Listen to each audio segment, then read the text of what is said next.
ఛానల్కు స్వాగతం.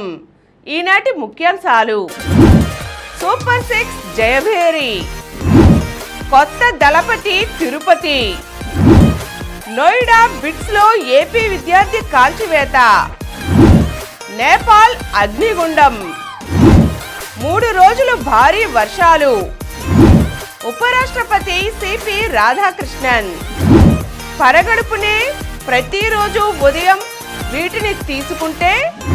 ఈరోజు వార్తలను చూద్దాం. Super 6 Jayabheri. Super 6 super hit పేరుతో భారీ ఎత్తున ఈ రోజు నిర్వహిస్తున్న సభ ద్వారా రాయలసీమలో సత్తా చాటాలని కూటమి పార్టీలు లక్ష్యంగా పెట్టుకున్నాయి. అనంతపురంలో జరగనున్న ఈ సభలో టీడీపీ అధినేత ముఖ్యమంత్రి చంద్రబాబు నాయుడు, జనసేన పార్టీ అధ్యక్షుడు ఉప ముఖ్యమంత్రి పవన్ కళ్యాణ్, మంత్రి నారా లోకేష్, బీజేపీ రాష్ట్ర అధ్యక్షుడు పివిఎన్ మాధవ్ సహా ఆయా పార్టీల నేతలు పాల్గొనున్నారు. భోజనాల నుంచి భద్రత దాకా విస్తృత ఏర్పాట్లు చేశారు. కలిసి వచ్చాం, కలిసి గెలిచాం, కలిసి పనిచేస్తున్నాం, భవిష్యత్తులోనూ కలిసే ఉంటామనే నినాదాన్ని ఈ వేదిక ద్వారా బలం చేకూర్చనున్నారు. ఉపరాష్ట్రపతిగా సిపి రాధాకృష్ణన్. ఉపరాష్ట్రపతి ఎన్నికల్లో ఎన్డీఏ అభ్యర్థి సిపి రాధాకృష్ణన్ విజయం సాధించారు. ఇండియా కూటమి అభ్యర్థి జస్టిస్ సుదర్శన్ రెడ్డిపై 152 ఓట్ల ఆధిక్యంతో గెలిచారు. భారతదేశ 15వ ఉపరాష్ట్రపతిగా నిలిచారు. ఈ ఎన్నికలో విజయానికి 377 ఓట్లు అవసరం కాగా రాధాకృష్ణన్కు 452 ఓట్లు పడ్డాయి. ఆయన ప్రత్యర్థి ఇండియా కూటమి అభ్యర్థి జస్టిస్ సుదర్శన్ రెడ్డి 300 ఓట్లు సాధించారు. మొత్తం 781 మంది సభ్యులకు గాను 767 మంది పార్లమెంట్ సభ్యులు తమ ఓటు హక్కు వినియోగించుకున్నారు. బీఆర్ఎస్, బీజేడీ, శిరోమణి అకాలీదళ్ పార్టీలకు చెందిన 12 మంది సభ్యులతో పాటు 2 స్వతంత్ర అభ్యర్థులు ఓటింగ్కు దూరంగా ఉన్నారు. 15 మంది సభ్యుల ఓటు చెల్లలేదు. నేపాల్ అగ్నిగుండం. సామాజిక మాధ్యమాలపై నిషేధానికి వ్యతిరేకంగా మొదలైన యువత ఉద్యమం నేపాల్ ప్రభుత్వాన్ని దించేసింది. సోమవారం మొదలైన ఆందోళనలు మంగళవారం హింసాత్మకంగా మారాయి. దీంతో హిమాలయ దేశం అగ్నిగుండంగా మారింది. నిరసనకారులు అధికార పక్షం, విపక్షం అని చూడకుండా ప్రధాని సహా మంత్రులు, మాజీ ప్రధానుల ఇళ్లపై దాడులు జరిపారు. వారి అధికారిక, ప్రైవేట్ ఇళ్లకు నిప్పు పెట్టారు. మాజీ ప్రధాని జల్నాథ్ ఖనాల్ ఇంటికి ఆందోళనకారులు నిప్పంటించారు. ఆ మంటల్లో ఖనాల్ భార్య రాజ్యలక్ష్మి సజీవ దహనం అయ్యారు. కొందరు మంత్రులు, వీఐపీలను హెలికాప్టర్లలో ఆర్మీ ట్యారకులకు తరలించగా ఆ అవకాశం లేని మంత్రులపై ఆందోళనకారులు విరుచుకుపడ్డారు. మహిళా మంత్రులపైన దాడులు చేశారు. అధికారం, డబ్బు, విషం. జగన్ హయాంలో జరిగిన మద్యం స్కామ్పై 3 లఘు చిత్రాలు సిద్ధమయ్యాయి. అందులో మొదటి భాగం నిడివి 18.34 నిమిషాలు. హజీ మస్తాన్, దావూద్ ఇబ్రహీం వంటి మాఫియా డాన్లతో జగన్ను పోలుస్తూ మద్యం మాఫియా డాన్గా పేర్కొంటూ ఈ భాగం మొదలవుతోంది. అధికారం కోసం 2019 ఎన్నికలకు ముందు జగన్ మద్యం అంశాన్ని ఎలా వాడుకున్నారో ఈ భాగం వివరిస్తుంది. నాటి ఎన్నికల ప్రచారంలో మందు అనేది లేకుండా చేస్తానని ఆయన చెప్పిన వీడియో క్లిప్ను చూపిస్తూ ఆ తరువాత ఆ హామీని ఎలా తొంగలో తొక్కారో వివరించారు. ప్రజలు మద్యం తాగకుండా చేసేందుకు మద్యం ధరలను షాక్ కొట్టేలా పెంచుతానంటూ కల్లబుల్లి మాటలు చెబుతూ నిబంధనలను తనకు ఇష్టం వచ్చినట్లు మార్చేస్తూ ప్రజలకు చీప్ లిక్కర్ను అధిక ధరలకు అమ్ముతూ ప్రభుత్వ ఖజానాను ఎలా కొల్లగొట్టారో పేర్కొన్నారు. రెండో భాగంలో మద్యం డబ్బులు ఎక్కడి నుంచి ఎక్కడికి తరలించారన్న అంశాలను, మూడో భాగంలో మద్యం పేరుతో విషాన్ని ప్రజలతో ఎలా తాగించారు, ప్రజల ప్రాణాలతో ఎలా చెలగాటమాడారో వివరించారు. కొత్త దళపతి తిరుపతి.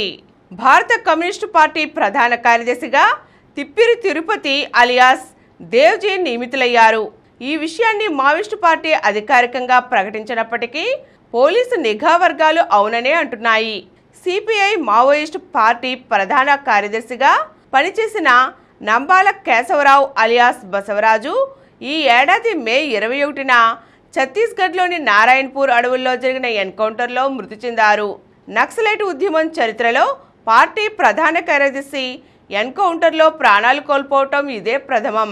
తదుపరి ప్రధాన కార్యదర్శిగా పార్టీ ఎవరిని ఎంపిక చేస్తుందనే విషయమై సర్వత్రా ఆసక్తి నెలకొంది.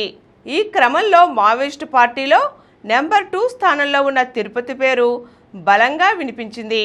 ఈ నేపథ్యంలోనే ఆయన పార్టీ అధిపతిగా నియమితులయ్యారని, ఈ మేరకు మావోయిస్టు పార్టీ ఒక లేఖను విడుదల చేసినట్లుగా తాజాగా ప్రచారం జరుగుతోంది.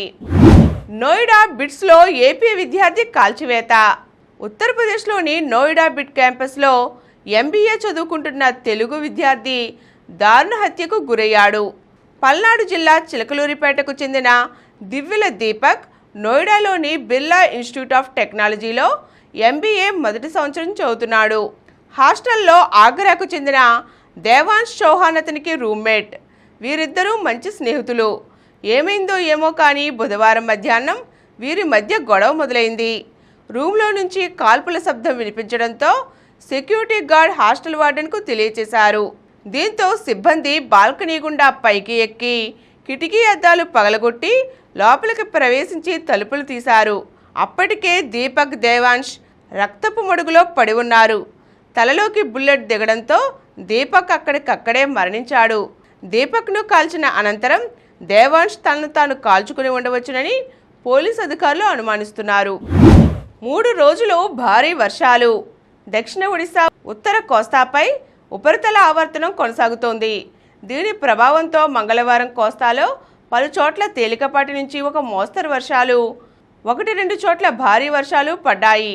గుంటూరు జిల్లా నల్లపాడులో 7.1, కాకునూరులో 5.23 సెంటీమీటర్ల వాన పడింది.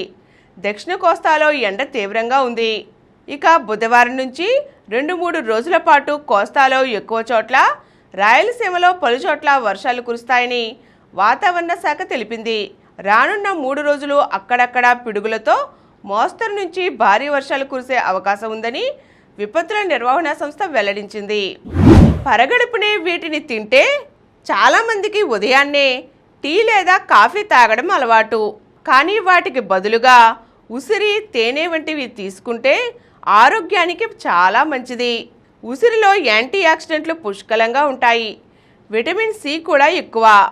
కాబట్టి రోజు ఉసిరికాయను పరగడుపున తింటే రోగనిరోధక శక్తి పెరుగుతుంది. తేనెలో యాంటీ బ్యాక్టీరియల్ లక్షణాలు ఉన్నాయి.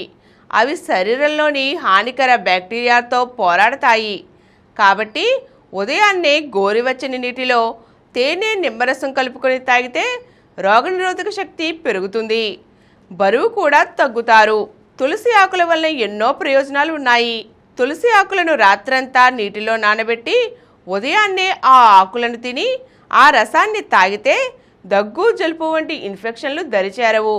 అలాగే ఉసిరికాయను తేనెలో నానబెట్టుకొని పరగడుపునే తిన్నట్లయితే ఎన్నో ఆరోగ్య ప్రయోజనాలు చేకూరుతాయి. ఇప్పుడు కొన్ని సంక్షిప్త వార్తలు చూద్దాం. 19న మెగా డిఎస్సి సభ. మెగా డిఎస్సికి ఎంపికైన అభ్యర్థులతో భారీ ఎత్తున సభ నిర్వహించాలని ప్రభుత్వం నిర్ణయించింది. ఈ నెల 18 నుంచి అసెంబ్లీ సమావేశాలు ప్రారంభమవుతున్నందున 19న సభ నిర్వహించాలని యోచిస్తోంది. ప్రపంచ బాక్సింగ్ ఛాంపియన్షిప్లో క్వార్టర్స్లోకి నిఖత్.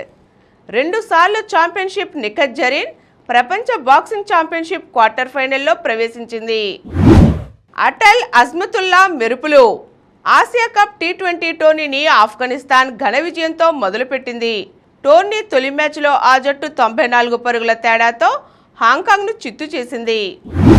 ఆసియా కప్లో భారత్ తొలిపోరు నేడే. UAEతో ఢీ. రాత్రి 8 గంటల నుంచి మ్యాచ్ ప్రారంభం. తిరుగులేని ఢిల్లీ. ప్రో కబడ్డీ సీజన్ 12లో దబాంగ్ ఢిల్లీ జోరు కొనసాగిస్తోంది. ఆ జట్టు వరుసగా 4వ విజయాన్ని నమోదు చేసింది. మంగళవారం బెంగాల్ వారియర్స్ను ఓడించింది. కాంస్య పోరుకు భారత అమ్మాయిలు.